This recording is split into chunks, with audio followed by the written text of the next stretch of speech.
Painting of Bill Clinton in a blue dress. A photograph of George Bush. Emails revealing influence, manipulation, and collusion between the highest offices in the world. What if I told you this isn't art and it's not coincidence? It's strategy, blackmail, and above all, a lead up to World War III. Before we discuss the emails recently released linking Donald Trump to Jeffrey Epstein, let us discuss his ties to Russia all the way back to 1980. You see, in 1986, Trump met a man named Yuri Dubinin. Trump was invited to a luncheon hosted by Leonard Lauder at the Waldorf Astoria in New York. Dubinin's daughter, Natalia Dubinin, was the Soviet diplomat stationed at the UN who worked to build relationships with wealthy American businessmen. She reportedly approached Trump first and spoke about Trump Tower. According to numerous reports, Dubinin visited Trump Tower shortly after arriving in the US as ambassador. Dubinin walked into Trump Tower unannounced. He told Trump that his penthouse was the most beautiful apartment in America. Trump repeatedly described this meeting later as the moment he became interested in Moscow. This flattery is viewed by intelligence analysis as a classic Soviet diplomatic cultivation technique. Identify ambitious businessmen in America and pull them into Soviet interests. After the Trump Tower encounter, Dubinin invited Trump to a private dinner at the Soviet Mission on East 67th Street in New York. The dinner included senior Soviet officials responsible for foreign economic outreach. They pitched Trump the idea of building a Trump Tower in Moscow. This dinner led directly to Trump's 1987 trip to Moscow, organized by the Soviet state tourism agency Interus, which was under KGB supervision. Trump even later said, "One day, Yuri Dubinin, the Soviet ambassador, came to Trump Tower, sat in my office, and told me, 'You have the most beautiful building in New York.' He totally impressed me." This was from Trump's own 1987 book, The Art of the Deal. This confirms the core details. Dubinin initiated the conversation. Trump was flattered. The meeting led to Trump's Moscow visit. The trip was also paid by the Soviet government. The Soviets covered flights, hotels, translators, cars, security, personal handlers. This is exactly how the KGB managed visiting Americans they thought were psychologically influenceable. The hotel Trump stayed in had full KGB surveillance, cameras, microphones, and assigned escorts.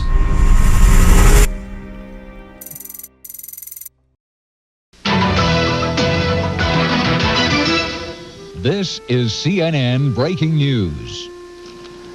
Good evening, I'm Gene Randall in Washington. We are standing by for an Oval Office address by President Bush, as he contributes to a day even historians may have trouble describing. A day when Mikhail Gorbachev resigned as the president of a Soviet Union which had already ceased to exist. In Moscow, the hammer and sickle is lowered for the last time, and an era comes to an end. After the Soviet Union collapses because there were spies within their own network, Russian intelligence reorganizes.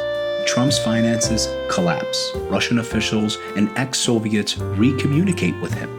In 1992, Bervika is a gated elite district outside Moscow where retired Soviet generals, former KGB officers, new oligarchs, politically connected fixers all lived and held private meetings. This area becomes crucial because Trump was reapproached through intermediaries connected to Bervika. These intermediaries included ex-military officers seeking Western construction, branding, and Western capital as Russia privatized. In 1995, Trump meets with the retired Soviet general Alexander, who still had FSB GRU ties, influence networks, access to privatization assets. A mid-90s meeting between Trump's representatives and such a figure would be fully consistent with a known Russian outreach strategy. In 1996, Trump returns to Moscow, and this is where it gets very important. This was arranged by a Russian-American businessman. Individuals tied to the mayor's office, figures linked to both FSB and organized crime, often overlapping in the 1990s. City officials coordinating foreign real estate. The goal again was a Trump Tower Moscow project, this time using new private channels instead of the Soviet ones. Trump attempted to build this tower on a U.S. tobacco company who owned property inside Russia.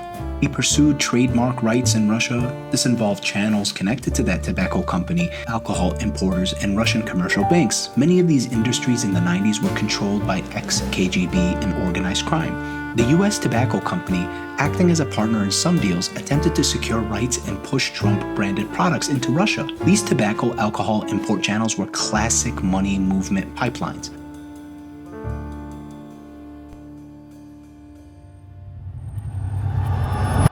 We're going to go straight to Moscow as our first port of call, and ABC's Morton D. Morton, what's been going on? Well, a lot has been going on, Peter. Boris Yeltsin stole the headline right out of the old and new millennium. In a surprise this morning in a taped address to the country, he said he had signed papers transferring power to his chosen successor, Vladimir Putin, the prime minister. And Mr. Yeltsin is stepping down. Putin will become acting president for 3 months.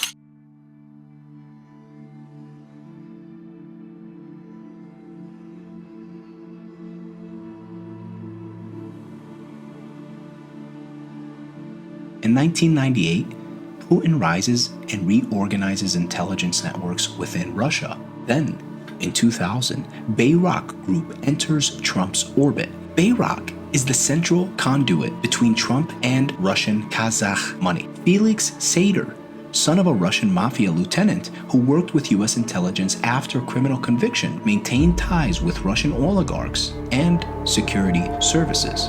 Bayrak literally sets up its headquarters in Trump Tower on the 24th floor. This is not a coincidence. This is infiltration. Sater began offering financing, foreign investors, access to Russian capital, joint ventures using the Trump name. Trump signs the deal with them almost immediately. Then, Russian oligarch money begins to flow into Trump properties. Individuals from Russia, ex-Soviet states, known organized crime-linked businessmen, oligarchs, start buying Trump properties, often in cash. For example, Sunny Isle, Florida, the little Moscow of Trump real estate, as it's called, dozens of units purchased by Russian buyers.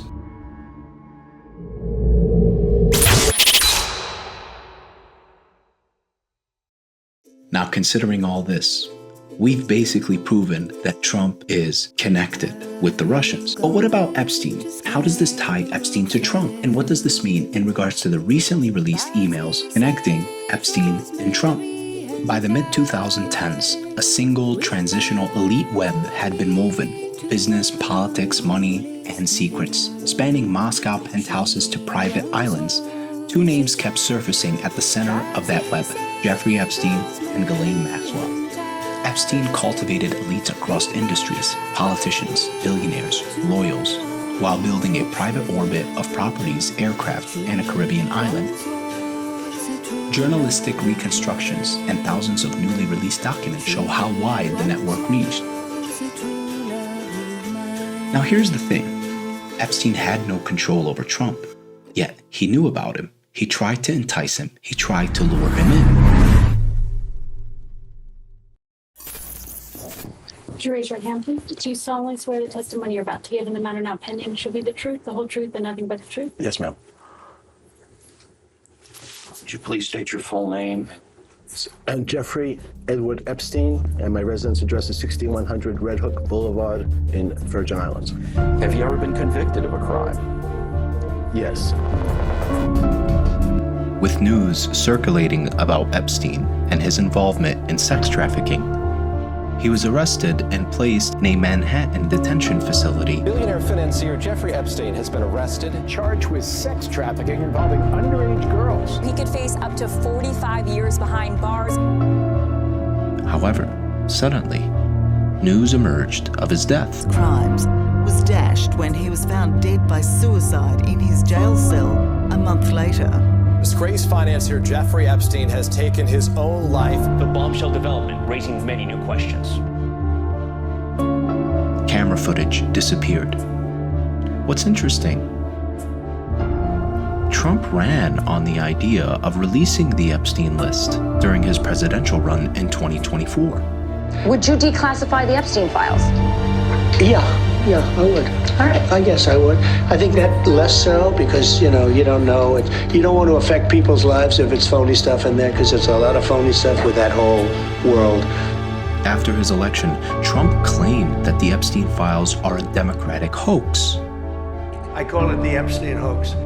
After Republican representatives and Democrats pushed for releasing the Epstein files, the Trump administration had no choice but to accept.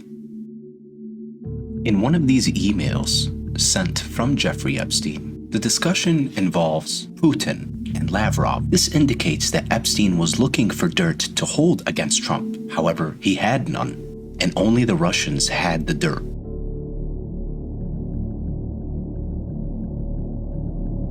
All this tells us that the right and the left are conspiring against us. They're in the same parties, around the same groups, the elite members, hoping to divide us and turn us against each other.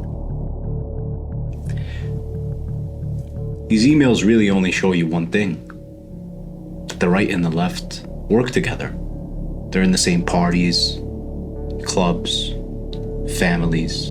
Take a look at the image that I provided in the beginning of the video of George Bush holding a paper plane, while 2 towers of Jenga blocks are on the floor. You know what that is? That's 9/11. That's the inside job that happened to our great country. And Epstein knew about it. And who suffered? Ordinary people.